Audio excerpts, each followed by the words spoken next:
दोस्तों, एक लड़का मेहनत मजदूरी करके ऑटो रिक्शा चलाकर अपनी पत्नी की पढ़ाई करवाता है। जब उसकी पत्नी पढ़ लिख कर एक सरकारी अध्यापिका बन जाती है और सफलता हासिल कर लेती है, तो उसका रवैया पूरी तरह से बदल जाता है। वह अपने पति को धोखा देकर उससे तलाक ले लेती है। वह कहती है, तुम एक सामान्य इंसान हो, ऑटो चलाते हो और मैं एक सरकारी अध्यापिका हूँ। तुम्हारे साथ बाहर जाने में मुझे शर्मिंदगी होती है और इससे मेरी प्रतिष्ठा कम होती है। इन्हीं सब बातों को लेकर वह रोज अपने पति से झगड़ा करती रहती है और आखिरकार अपने पति को धोखा देकर उसकी इच्छा के विरुद्ध तलाक ले लेती है। लेकिन दोस्तों, वक्त का पहिया ऐसा घूमा कि किसी ने सोचा भी नहीं था। तलाक के बाद वह लड़का बदले की आग में तप रहा था और उसी जुनून के साथ मेहनत करते हुए पढ़ाई में लग गया। करीब 3 साल में उसकी मेहनत रंग लाती है और ऊपर वाले की कृपा से वह भी एक एसडीएम अधिकारी बन जाता है। संयोग से एसडीएम बनने के बाद वह उसी स्कूल में मुख्य अतिथि के रूप में बुलाया जाता है जहां उसकी पूर्व पत्नी काम करती थी। जब सान्या अपने पूर्व पति को एसडीएम के रूप में देखती है तो वह दंग रह जाती है। वह स्कूल के प्रधानाचार्य के सामने ही उनके चरणों में गिर जाती है और फूट फूट कर रोने लगती है। लेकिन तभी एसडीएम साहब कुछ ऐसा कर देते हैं जिससे सभी लोग हैरान रह जाते हैं। आप भी अगर सुनेंगे तो सोच में पड़ जाएंगे और कहेंगे कि एसडीएम साहब ने बिल्कुल सही किया। दोस्तों, यह कहानी भी ज्योति मौर्य की कहानी से कम नहीं है। जैसा बर्ताव ज्योति मौर्य ने अपने पति के साथ किया, यह कहानी भी वैसी ही है। इससे यह साफ हो जाता है कि इंसान वक्त और हैसियत के साथ बहुत जल्दी बदल जाता है। यह कहानी काफी रोचक और दिलचस्प है। आइए जानते हैं पूरी सच्चाई इस वीडियो में। बट वीडियो आगे बढ़ाने से पहले आपसे अनुरोध है कि चैनल को सब्सक्राइब करें और वीडियो को एक लाइक जरूर दें, जिससे हमारा ओसामार्ट हौसला बना रहे और हम ऐसी नई नई कहानियां आपके लिए लाते रहें। दोस्तों, ये कहानी जीत और सान्या की है, जो उत्तर प्रदेश के मेरठ शहर के रहने वाले थे। दोनों ही पढ़े लिखे ग्रेजुएट थे। जीत के पिता एक निम्न वर्गीय परिवार से थे, लेकिन वे मेहनत करके अपने इकलौते बेटे को पढ़ा रहे थे। ग्रेजुएशन पूरा होने के बाद जीत की शादी सान्या नाम की एक लड़की से कर दी जाती है। सान्या अभी और पढ़ना चाहती थी, इसलिए शादी से पहले उसने शर्त रखी कि शादी के बाद भी वह अपनी पढ़ाई जारी रखेगी। हालात चाहे जैसे भी हों, जीत को उसकी पढ़ाई पूरी करवानी होगी। चूंकि जीत भी पढ़ा लिखा था, माली ने ये अपनी पत्नी की भावनाओं को समझ गया और मान गया। फिर दोनों की शादी बड़ी धूमधाम से हो जाती है। शादी के बाद जीत और सान्या काफी खुश रहते हैं और सब कुछ ठीक चल रहा था।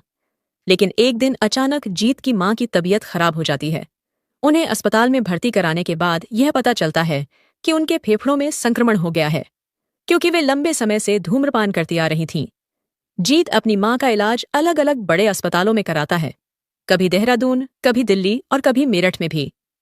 इस वजह से जीत की आर्थिक स्थिति धीरे धीरे कमजोर होती चली जाती है, क्योंकि जो भी जमा पूंजी थी वह इलाज में खर्च हो जाती है और अब भी दवाइयों का खर्च जारी रहता है। उधर सान्या का बीएड फर्स्ट ईयर का परिणाम आ जाता है शता है और वह सफलतापूर्वक पास हो जाती है। अब जीत उलझन में पड़ जाता है कि सान्या का एडमिशन सेकंड ईयर में कराए या नहीं, क्योंकि उसके पास अब इतने पैसे नहीं बचे कि वह उसकी फीस दे सके। लेकिन जीत ने सान्या से वादा किया था कि चाहे जैसी भी परिस्थिति हो, उसकी पढ़ाई बीच में नहीं रुकेगी। इसलिए वह मेहनत करता है और एक ऑटो रिक्शा खरीद कर चलाना शुरू कर देता है। दिन रात मेहनत करके वह धीरे धीरे पैसा जोड़ता है और सान्या का सेकंड ईयर में दाखिला करवा देता है। जीत को कभी भी मेहनत या छोटा काम करने में झिझक महसूस नहीं होती, क्योंकि उसके कंधों पर कई जिम्मेदारियां थीं। घर के रोजमर्रा के खर्चों के साथ साथ सान्या की पढ़ाई में भी काफी धन खर्च हो रहा था। इसी तरह 3 साल बीत जाते हैं। फिर एक दिन जीत की मां उसे एक खुशखबरी देती हैं। बेटा, तू बाप बनने वाला है, तेरी पत्नी गर्भवती है। यह सुनकर जीत की सालों की थकान एक पल में मिट जाती है। वह इस समाचार से बेहद आनंदित होता है। कुछ महीनों बाद उनके घर एक बेटी जन्म लेती है। इसी दौरान सान्या का बीएड का अंतिम वर्ष भी पूरा हो जाता है। अब सान्या घर में रहकर बच्चे की देखभाल करने लगती है और जीत बाहर ऑटो चलाकर आय अर्जित करता है। समय यूं ही चलता जाता है और सब कुछ अच्छी तरह से चल रहा होता है। फिर एक दिन उत्तर प्रदेश में सरकारी शिक्षक के पद के लिए आवेदन निकलते हैं। सान्या भी इस फॉर्म को भरती है। कुछ समय बाद परीक्षा होती है और वह अच्छी रैंक से पास होकर उत्तर प्रदेश सरकार में प्राथमिक विद्यालय की शिक्षिका के रूप में नियुक्त हो जाती है।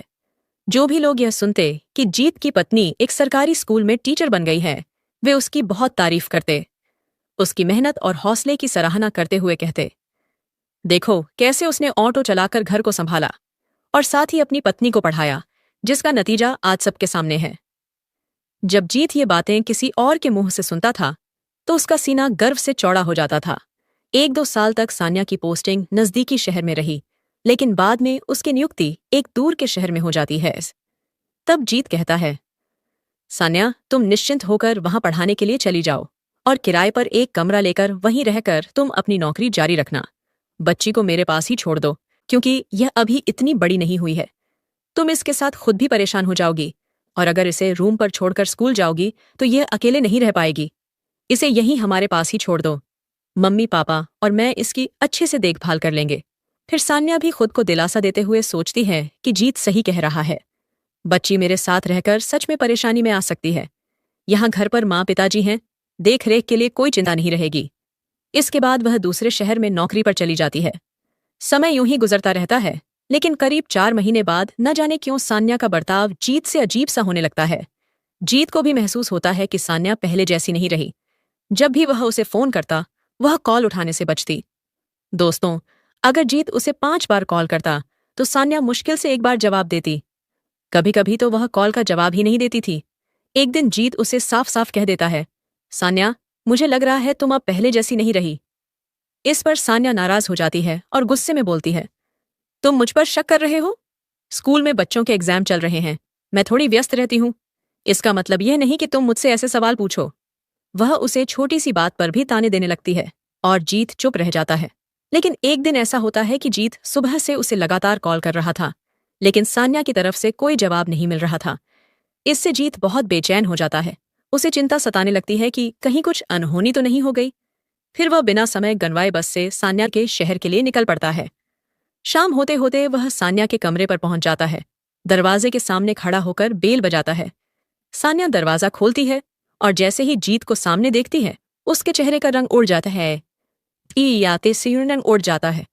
उसके हाथ पैर कांपने लगते हैं, क्योंकि कमरे में उसके साथ एक और लड़का पहले से मौजूद होता है, उसका बॉयफ्रेंड। उस लड़के का नाम सचिन था और वह भी उसी स्कूल में अध्यापक था जहां सान्या पढ़ाती थी। सान्या को सचिन के साथ बंद कमरे में देखकर जीत का गुस्सा फूट पड़ता है। अब उसे सब कुछ समझ में आने लगता है कि सान्या का व्यवहार क्यों बदला हुआ था। फिर भी वह खुद को संभालते हुए सान्या से पूछता है, यह कौन है? सान्या जी ले। सान्या जवाब देती है, ये मेरे स्कूल में साथ पढ़ाते हैं। बच्चों के पेपर चल रहे हैं, उसी सिलसिले में कुछ काम अधूरा था, इसलिए इन्हें रूम पर बुला लिया था। हम बस वही काम पूरा कर रहे थे। इस पर जीत कहता है, कौन सा स्कूल का काम तुम लोग रात 10 बजे बंद कमरे में कर रहे थे? जीत सान्या से गुस्से में पूछता है, आखिर ऐसा क्या जरूरी काम था? जीत का गुस्सा अब हद से बाहर होने लगा था और वह अपना आपा खो बैठा।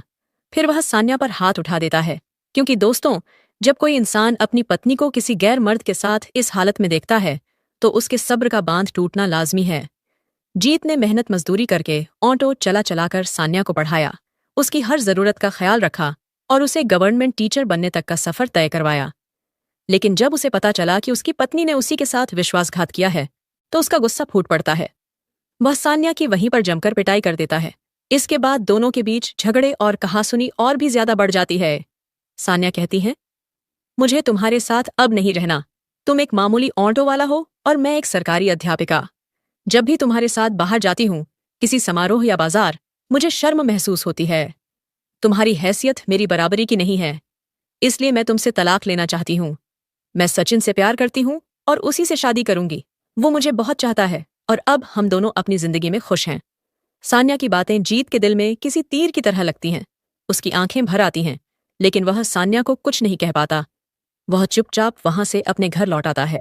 कुछ ही दिनों बाद दोनों का तलाक भी हो जाता है। सान्या के परिवार वाले उसे बहुत समझाते हैं, बेटी, जीत एक बहुत अच्छा इंसान है। उसने दिन रात मेहनत करके तुम्हें इस मुकाम तक पहुंचाया है। उसने अपने सपनों को छोड़कर तुम्हारे लिए सब कुछ किया है। लेकिन सान्या को कोई फर्क नहीं पड़ता। उस पर जैसे जिद और अहंकार का पर्दा चढ़ चुका होता है और वो तलाक लेकर सचिन के साथ रहने लगती है। जीत अपनी बेटी को अपने साथ रखने का फैसला करता है। अब वह अपनी बच्ची और माता पिता के साथ रहने लगता है। इतना कुछ सहने के बाद जीत की जिंदगी में खालीपन आ जाता है। लेकिन वह खुद को टूटने नहीं देता और ठान लेता है कि वह सान्या से बदला लेकर रहेगा। अपने कामयाबी से वह दोबारा अपनी पढ़ाई शुरू करता है। उपाय के पुर से अंतरे हैं, पूरे मन से मेहनत करता है। 3 साल तक दिन रात मेहनत करने के बाद आखिरकार उसकी मेहनत रंग लाती है और वह एक एसडीएम अधिकारी बन जाता है। उसकी इस सफलता से न सिर्फ उसके माता पिता बल्कि पूरा गांव भी गर्व महसूस करता है। दोस्तों, जीत ने सिर्फ खुद को साबित करने के लिए नहीं बल्कि सान्या से अपने आत्मसम्मान का बदला लेने के लिए यह कठिन परीक्षा पास की थी। दोस्तों, जीत की पोस्टिंग उत्तर प्रदेश के उसी जिले में होती है जिस शहर में सान्या शिक्षिका के रूप में कार्यरत थी। संयोग से एक दिन उसे एक मुख्य अतिथि के तौर पर स्कूल बुलाया जाता है, क्योंकि जीत ने अपने जीवन में यह मुकाम बहुत संघर्षों से पार कर हासिल किया था। उसकी जिंदगी की कहानी वाकई मिसाल बन चुकी थी, जिस कारण हर कोई उसे आदर देने लगा था। जब जीत मुख्य अतिथि बनकर सान्या के स्कूल में पहुंचता है तो सान्या अपने पूर्व पति को इस रूप में देखकर दंग रह जाती है। उसे जीत की आज तक कोई जानकारी नहीं थी। वह तो यही सोचती थी कि उसके छोड़ने के बाद जीत का सब कुछ बर्बाद हो चुका होगा। लेकिन जब वह उसे एक एसडीएम अधिकारी के तौर पर देखती है तो पूरी तरह से हक्का बक्का रह जाती है। स्कूल में जीत का जोरदार स्वागत होता है। वह मंच पर खड़े होकर अपना भाषण देता है और कार्यक्रम के बाद अपने ऑफिस लौट जाता है। सान्या को यह सब पचा नहीं पाता। वह जीत से मिलना चाहती है और बातचीत करने के इरादे से उसके ऑफिस पहुंच जाती है। जीत सान्या को सामने देखकर शांति से उसे अपने कार्यालय में बैठाता है और स्टाफ से पानी मंगवाता है। फिर पूछता है, बताइए आप यहां क्यों आई हैं? सान्या पूछती है, तुम एसडीएम कैसे बन गए? तुम तो ऑटो चलाते थे। जीत मुस्कुराता है और अपनी पूरी कहानी उसे सुनाता है। कहता है, मैं तुम्हारा बहुत आभारी हूं क्योंकि तुमने ही मुझे मेरी हैसियत दिखा दी।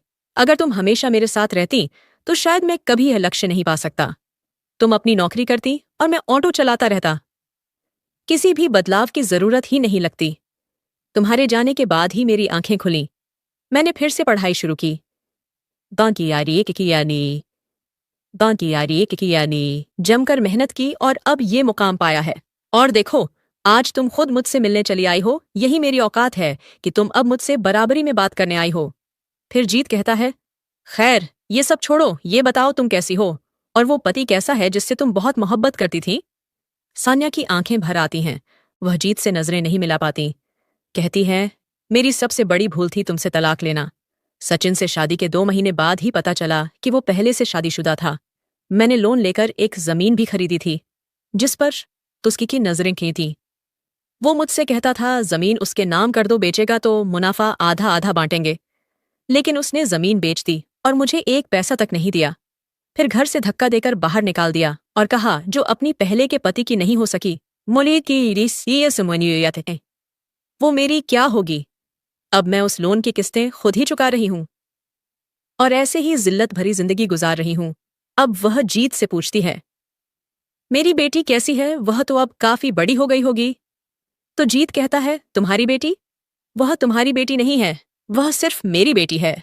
अब 7 साल की हो चुकी है और स्कूल पढ़ने के लिए भी जाती है।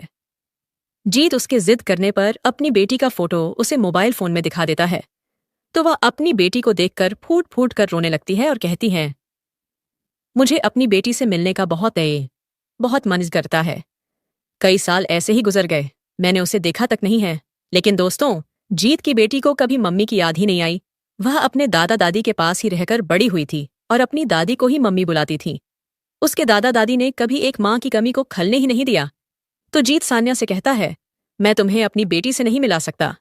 यह सब फैसले हमारे बीच 7 साल पहले ही हो चुके थे। अब आप यहां से जा सकती हैं। आप मेरी मेहमान हैं तो बस मेहमान बनकर रहिए, मेरी पत्नी बनने की कोशिश मत कीजिए। दोस्तों, इतना सुनकर सान्या जीत के पैरों से लिपट जाती है और सिसक सिसक कर रोने लगती है। वह कहती है, जीत मुझे माफ कर दो, मुझे सिर्फ एक और मौका दे दो, मुझे फिर से अपना लो। लेकिन जीत उसके हाथ को झटक कर अपने पैरों को छुड़ाता है और अपनी कार में बैठकर अपने घर के लिए चला जाता है। सान्या वहीं बैठी रोती रहती है और अपनी की गई गलतियों पर खुद को कोसती रहती है। यह सब उसे अपने किए की ही सजा मिल रही थी कि उसे अपनी सगी बेटी से मिलने नहीं दिया गया। उसके अपने किए गए घिनौने काम की वजह से हर किसी ने उसका साथ छोड़ दिया और वह अकेली दर-दर की होकर रह गई और अकेले ही अपनी जिंदगी को गुजार रही है। इसके बाद जीत ने भी दूसरी लड़की से शादी कर ली और 2 साल बाद उसे एक लड़के की खुशी भी नसीब हुई। उसकी बेटी भी बहुत खुश थी, उसे भी एक छोटा भाई खिलाने के लिए मिल गया था। जीत का परिवार फिर से संवर जाता है और वह सब खुशी खुशी रहने लगते हैं। तो दोस्तों, ये रही आज की कहानी। दोस्तों, आप लोग कमेंट करके जरूर बताइए, क्या जीत ने सान्या के साथ सही किया या गलत? सान्या ने उसे फिर से अपनाने के लिए भी कहा था, लेकिन जीत का फैसला कुछ और ही था। आप अपनी राय जरूर बताइए, और अगर आपको यह कहानी जरा भी अच्छी लगी हो तो हमारे चैनल को सब्सक्राइब कर लीजिए और वीडियो को भी लाइक कर दीजिए। मिलते हैं एक नई कहानी के साथ, तब तक के लिए धन्यवाद।